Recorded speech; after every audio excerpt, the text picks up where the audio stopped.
Ya,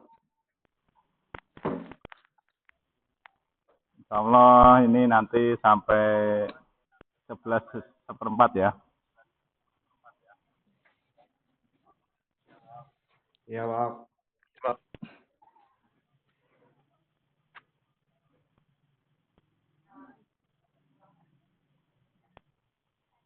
Sambil nunggu yang lain. Satu.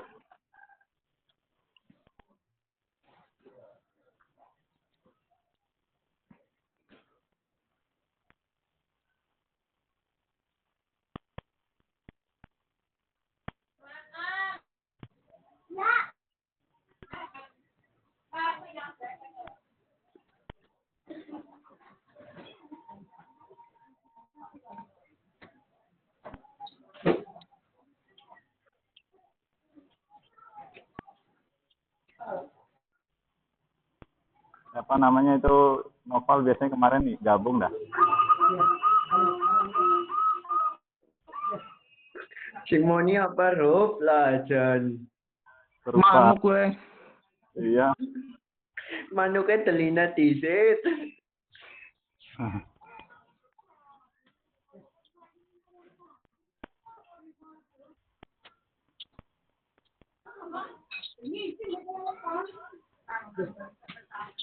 Kita tunggu sampai 10.40 ya, nanti dimulai ya.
Itu tampilan materi kelihatan ya semuanya ya.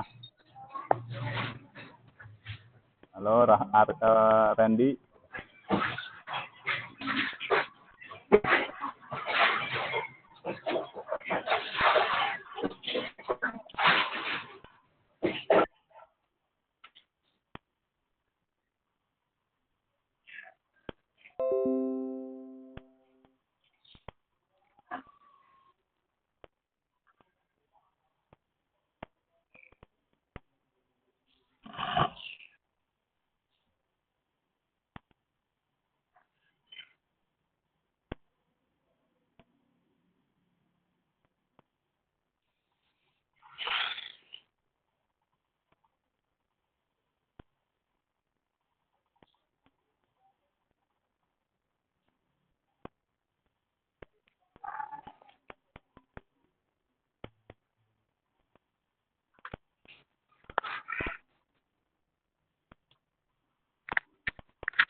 Randy Sebastian gabung.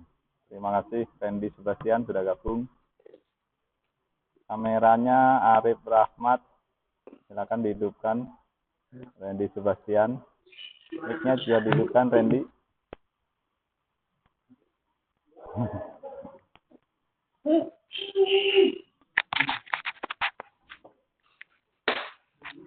Randy Sebastian nama Arif Rahmat belum hidup itu.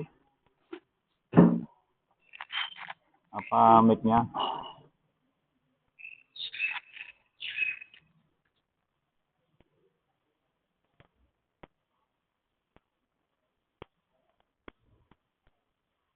Silakan dilihatin mukanya dong, biar saya screenshot ke teman-teman biar ikut. Itu siapa? Arif Rahmat, yang namanya Arif Rahmat. Kita mulai jam 10.40 ya, sambil nunggu yang lain. Umar Al-Fakih, selamat bergabung Umar Al-Fakih yang dari Jawa Barat ya, dari Bandung ya Umar. Assalamualaikum Umar. Umar, mic-nya belum hidup Umar. Silakan dijawab dulu, dihidupin dulu.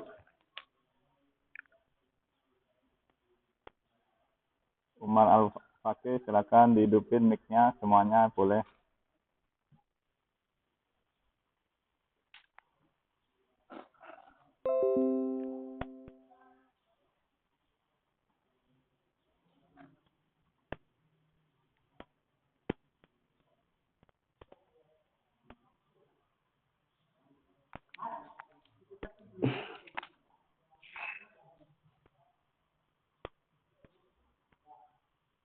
Ya, 4 menit lagi ya, 10.40 kita mulai. Ini ada 1 halaman, ada 9 bagian materi. Kita nggak mengejar semua selesai, tapi gimana kualitas mengisi materinya ini. Jadi nanti silakan jika ada tanya langsung tanya, jika langsung mau motong pembicaraan, sekiranya penting untuk ditanya langsung tanya saja.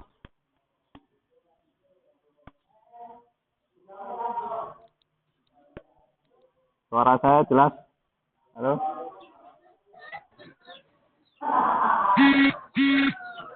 Halo, suara saya jelas?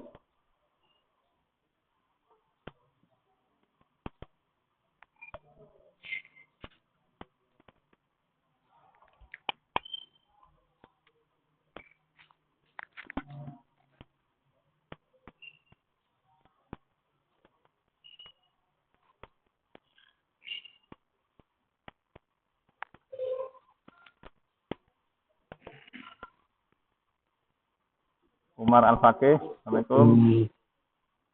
Umar?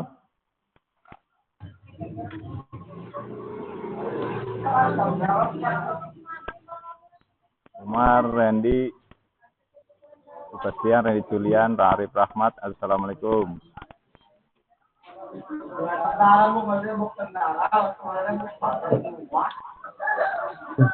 Muncul suaranya ya.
Minum dulu, minum.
Oke, Assalamualaikum warahmatullahi wabarakatuh. Waktu sudah 10.40. Mari kita mulai pembelajaran.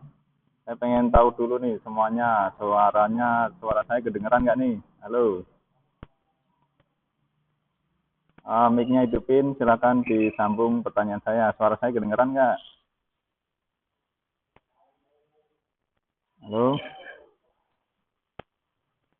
Randy, Randy, Randy, Umar. Kayak radio, Rob. Gimana Randy?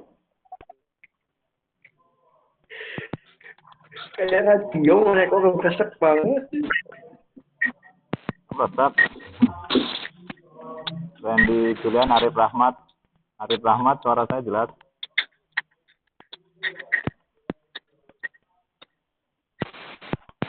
Halo.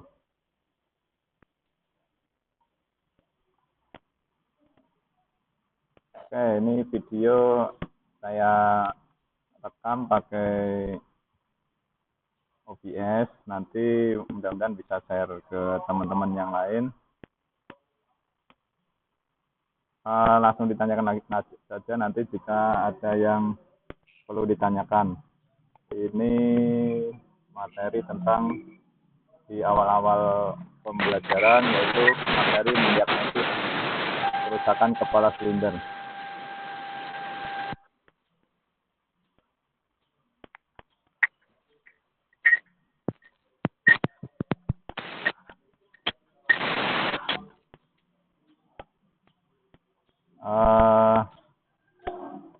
Lanjut ke materi dasar. Ini dulu materi mendiagnosis kepala silinder. Ini saya sebutkan kolaborasi materi karena di OneNote kalian itu sudah terdapat ini, nanti bisa membantu mengisi gambar-gambar ataupun link video di sini. Jadi supaya lebih lengkap lagi materi tersebut dan dapat bermanfaat bagi generasi penerus kita yang adik-adik kelas kalian. Mudah-mudahan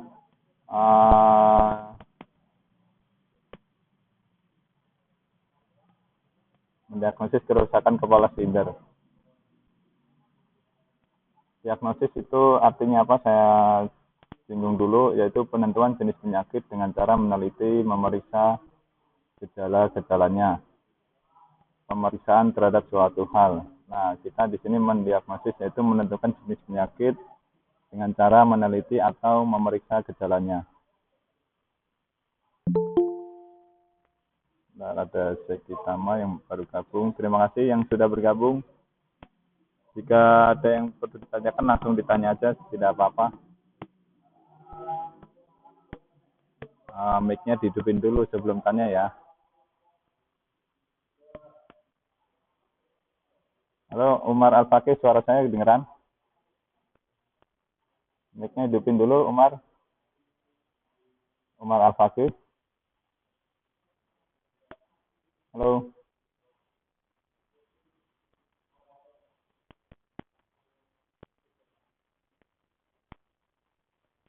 Ini apa, kendala internet kali mungkin ya.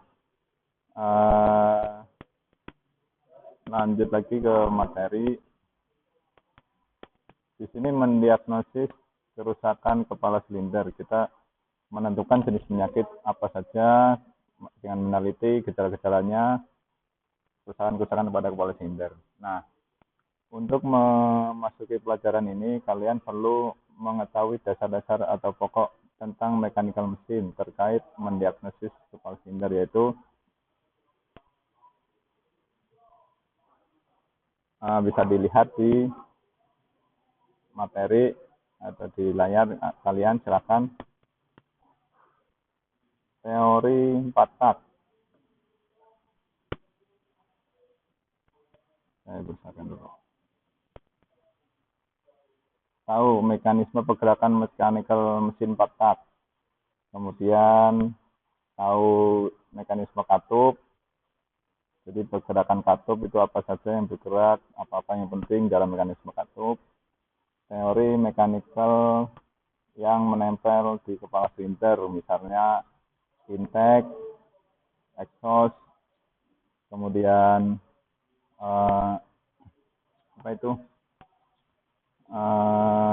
tutup kepala silinder. Jadi kalau kita tahu komponen-komponen yang menempel di kepala silinder dapat melakukan diagnosa kerusakan-kerusakan yang benar.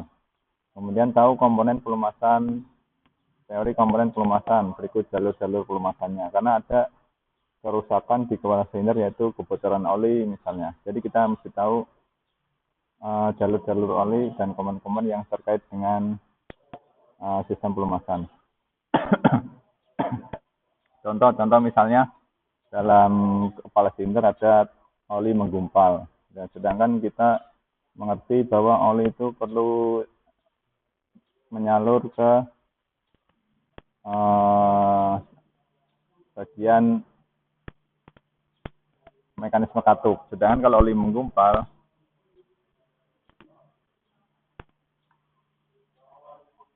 halo, assalamualaikum. Waalaikumsalam. Suara saya baru kedengeran ya? Dari tadi belum ya?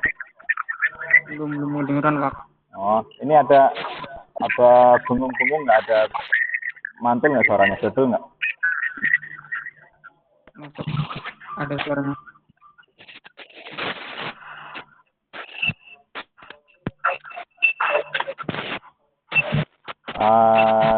Saya lanjut lagi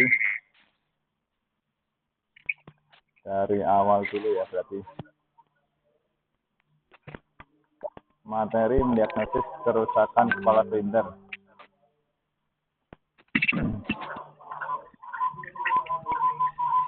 Arif Rahmat ini suaranya ini ada kendala ya?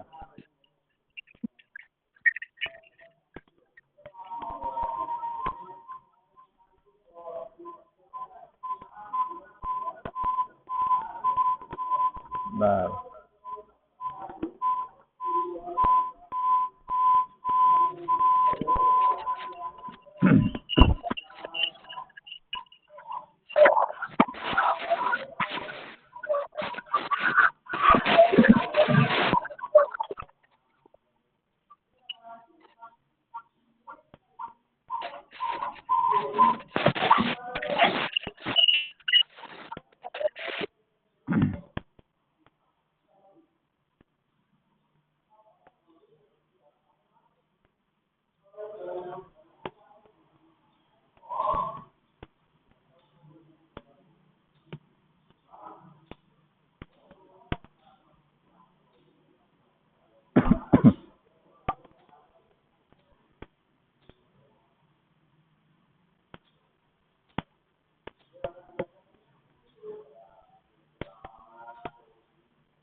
Halo, silakan suaranya dihidupin lagi. Apakah materinya kelihatan ini yang ini materi mendiagnosis kelihatan? Kelihatan, Umar, kelihatan ya? Kelihatan, Pak. Ya. Umar, Randy, kelihatan ya? Kelihatan, Pak. Materi mendiagnosis.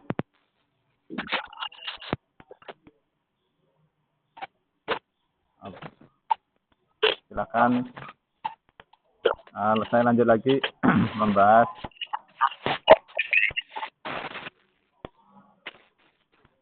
tentang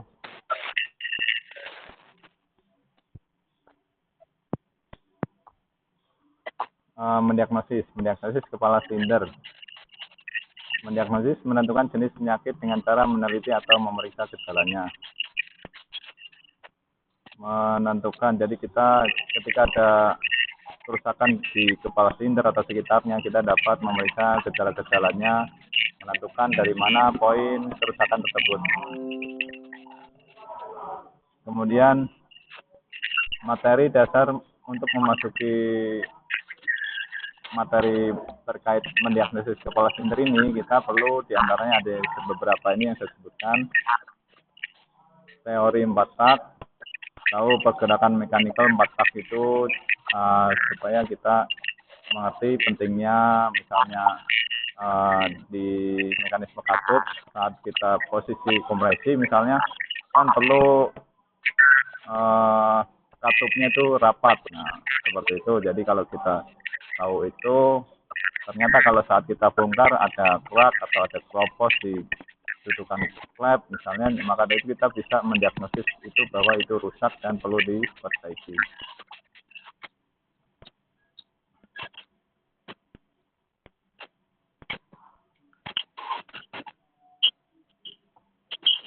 Kemudian teori mekanisme katup. Begitu juga mekanisme katup. Kalau kita tahu mekanisme katup pergerakannya bahwa butuh aliran oli misalnya, maka perlu diketahui bahwa oli itu perlu naik ke bagian mekanisme katup. Jika misal ada bunyi di sekitar mekanisme katup, periksa apakah oli itu mengalir ke tempat tersebut atau tidak. Kemudian 3, teori komponen mekanikal yang menempel di kepala silinder. Lalu komponen-komponen yang mekanikal yang menempel yaitu misalnya intake, exhaust, tutup kepala silinder, dan komponen-komponen lainnya. Kemudian teori komponen pelumasan, berikut jalur-jalur pelumasannya. Tadi sudah saya singgung, pelumasan itu di kepala silinder ada jalur-jalurnya. Misalnya jika oli menggumpal, pelumasan pun tidak mau naik, maka terjadilah bunyi. Nah, di situ ketika ada bunyi perlu kita cek apakah olinya menggumpal seperti itu. Kemudian teori komponen aliran udara masuk dan buang, berikut jalur-jalur udaranya. Ini misalnya begini.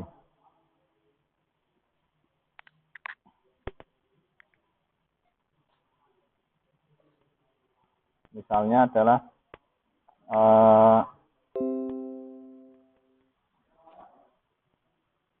jika saat mesin hidup diketahui ada kendala drebet-drebet.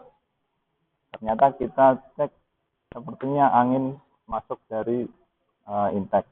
Nah, ini karena kita tahu bahwa angin yang dari masuk intake ke ruang bakar itu perlu rapat, tidak boleh ada aliran angin dari luarnya, maka kita dapat memperbaiki kerusakan tersebut. Misalnya gara-gara gasketnya yang udah robek atau kempes atau sudah tidak rapat intinya di antara intake dengan kepala silinder. Begitu juga jalur udara buang. Kalau udara buang ada bunyi angin yang kasar misalnya. Jadi seperti angin knalpot bocor seperti itu. Maka dari itu kita harus tahu aliran udara buang lewat mana saja dan perlu yang bagus itu seperti apa, perlu tahu. Kemudian tahu teori bahan perapat. Bahan perapat ini misalnya yang pernah saya bahas dulu juga seal, gasket,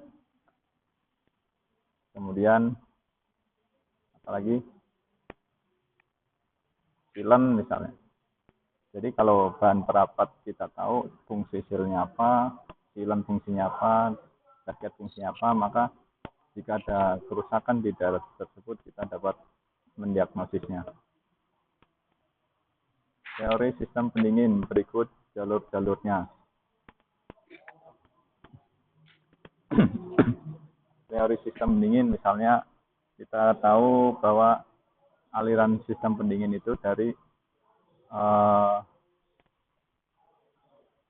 blok itu ada yang naik ke head dan dia itu melewati gasket cylinder head misalnya. Kalau si gasket cylinder head rusak, apa yang terjadi misalnya gitu. Nah, maka dari itu kalau kita tahu bahwa kok ini bisa ada air masuk ke ruang silinder ya, maka kita dapat menganalisa bahwa bisa jadi ini headnya bengkok atau bloknya bengkok, jadi air yang mestinya masuk ke atas ke kepala silinder tapi dia menyusup lewat gasket kepala silinder dan masuk ke ruang silinder misalnya seperti itu.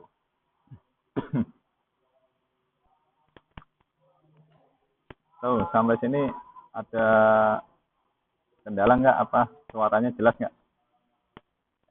Jelas, Pak. Umar, Randy? Jelas, Pak. Arif Rahmat? Bentar, saya sepertinya speakernya belum kencengin.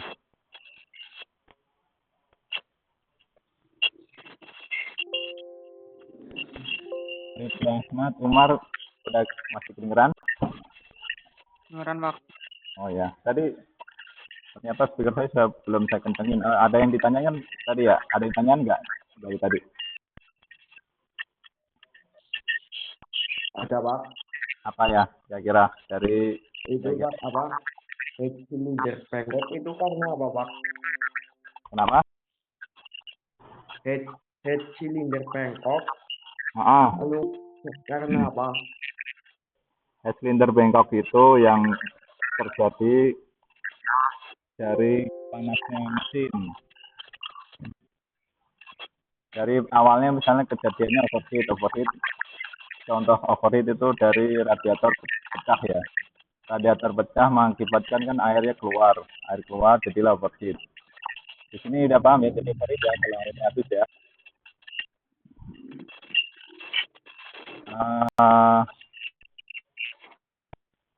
Halo, tadi yang tanya siapa, maaf? Saya Pak. Siapa namanya? Randy Julian. Randy Julian.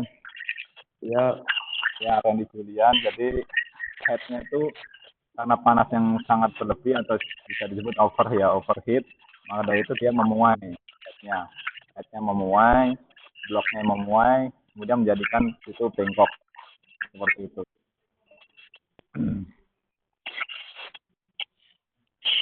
Ada lagi tanyain?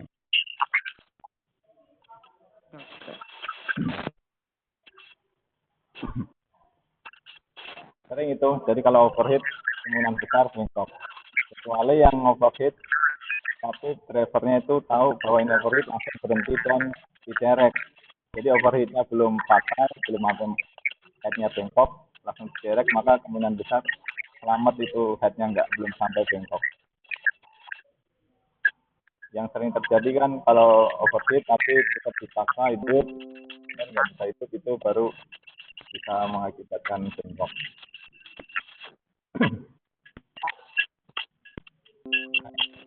Nah, lanjut ya.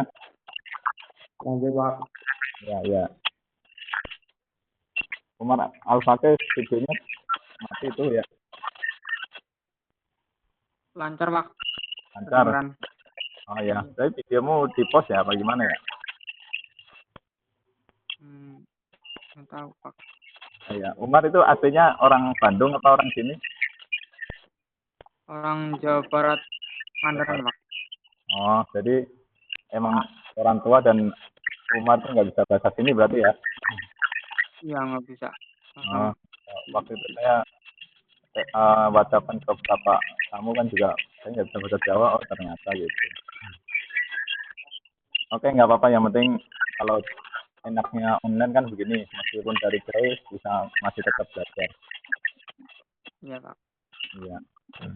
Lanjut lagi, ini yang kedua, rekan-rekan semua, anak-anak semua, pernahkah menjumpai kerusakan di kepala silinder? Misalnya kalau Kompresor Pak. apa? Kompresor. Kompresor? Iya nggak kedengeran. Mungkin ada yang ini lagi apa? Rusak-rusak nih yang teman-temannya. Masih kompresor nggak? Enggak Pak. Kayak. Nggak Pak. Udah nggak. Ini lanjut. Pernahkah menjumpai kerusakan di kepala silinder dan komponen di sekitarnya? Ini saya sebutin ada 5 ya. Kebocoran oli. Ini kita lihat visual ternyata ada bocor. Nah, untuk bahas kebocoran oli itu perlu kita tahu misalnya bocornya itu banyak netes sampai netes di oil pan dan kelihatan di lantai. Nah, perlu kita lihat itu nggak bisa langsung serta-merta misalnya di bawah kita lihat oil pan-nya kok bocor basah, berarti kita perbaiki cuman oil pan-nya saja, bukan, tapi kita urut dari yang teratas dulu. Oh ternyata oli itu dari yang atas, paling atas ternyata cuma cukup rocker covernya. Rocker cover tahu semuanya? Apa? Rocker cover tahu? Kepala silinder tahu?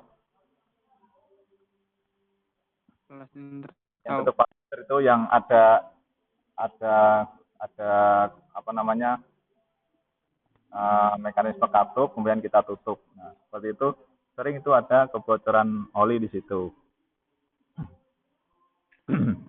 Nah, ternyata jika kita telisik lebih dalam, kita cek itu kebocoran ada di situ yang terbesar. Nah, kita cukup memperbaikinya itu yang seal bracket cover dulu.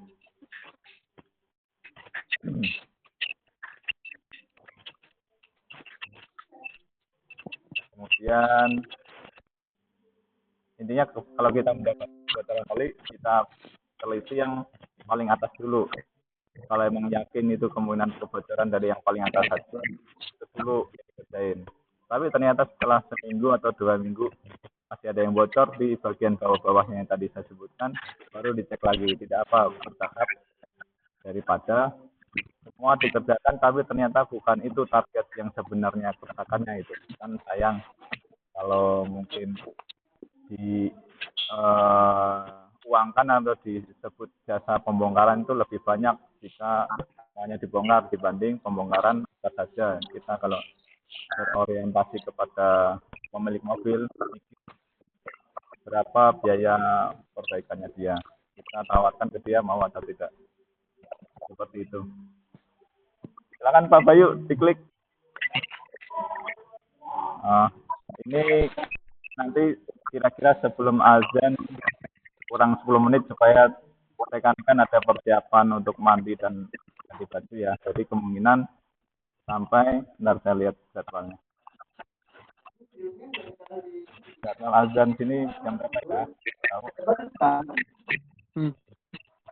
Jadwal sholat 9 menit lagi 11.31, jadi nanti 11.20 kita insya Allah kelar ya.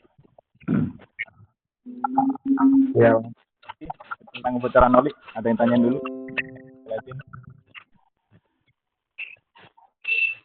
Belum ada? Belum, Pak. Belum ya? Kebocoran oli tadi yang saya sebut, intinya Ya. atas dulu. Misalnya kalau kita menjumpai bocoran oli banyak, kerjakan yang atas dulu. Sampai 11.20, monggo Pak. Lanjut, bengkok. Saya sebutkan di sini bengkok tadi sudah dibahas. Kemudian bautnya jelek, termasuk kerusakan juga. Misalnya kalau kita bongkar exhaust itu kan sering jelek, nah itu bisa disebut kerusakan juga.